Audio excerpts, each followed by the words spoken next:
Good to be back in LA. I've been traveling recently. Actually, I just flew back from my grandmother's funeral, and boy is she dead. She is very dead. Relax, she was 99 and kind of a monster, so I don't really care. People get very weird when I say that, but it's alright. To give you an example of what my grandmother was like when I was 11, I got a dog. It's my first pet ever, my childhood dog Billy. I was very excited. Called my grandmother, I said, Bubby, I got a dog, isn't that amazing? And literally the first thing she said was, oh, it'll be so sad for you when it dies. That was her first reaction.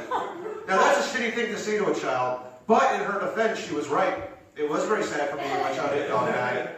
Way sadder than it was when she died. Not even close. Very much so.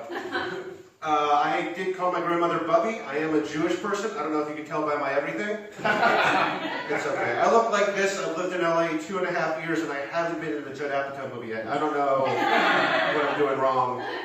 Actually, speaking of Hitler, I was talking with my dad recently, and apparently right now in Germany, they're converting the sites of former concentration camps into low-rent housing. That's a real thing. Concentration camps are being turned into low-rent housing. I mean, it's got to be low rent, right? It has to be. Because think about it. You know when there's a murder committed in an apartment, the value of that apartment plummets? That's literally the most murders you can have in one apartment complex. Just nothing but murders everywhere. It's got to be so cheap. It's got to be so cheap, Jews are moving back in. That's you open up a dresser. Oh, look, Bubby left her nightgown. Oh, look at that. Yeah, it's okay. It's okay. I don't care. Personally, I don't even consider Jews a minority anymore. I don't. We're just another blend of white people at this point.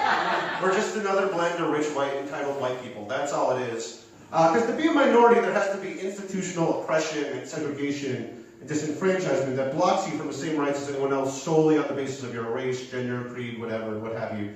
I was born in 1986. You know the grand total of anti-Semitism I faced in my lifetime? One mildly awkward conversation when The Passion of the Christ came out. That's it.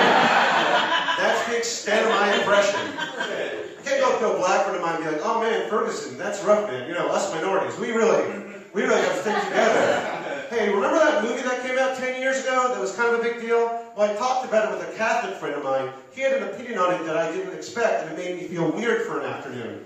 I tell you, us minorities, man, we really... Shut the fuck up, Ethan. Yeah, that's fair. That's fair.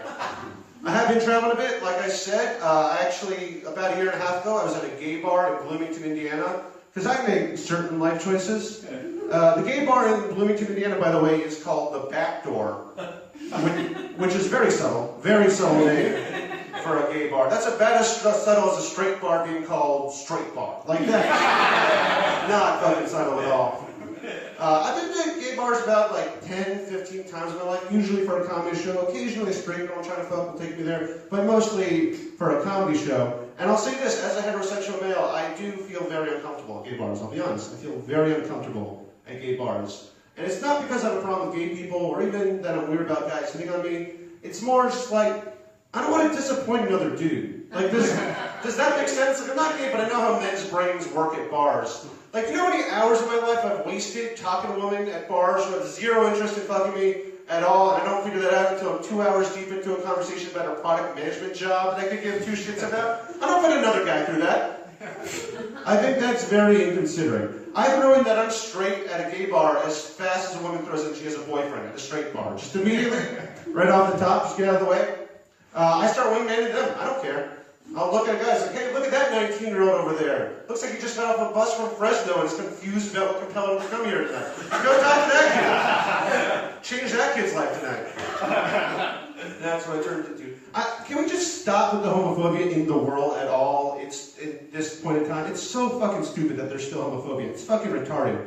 And by the way, if you want to confuse your liberal friends, tell them you think homophobia is retarded. They don't know what to do with that. It's fantastic.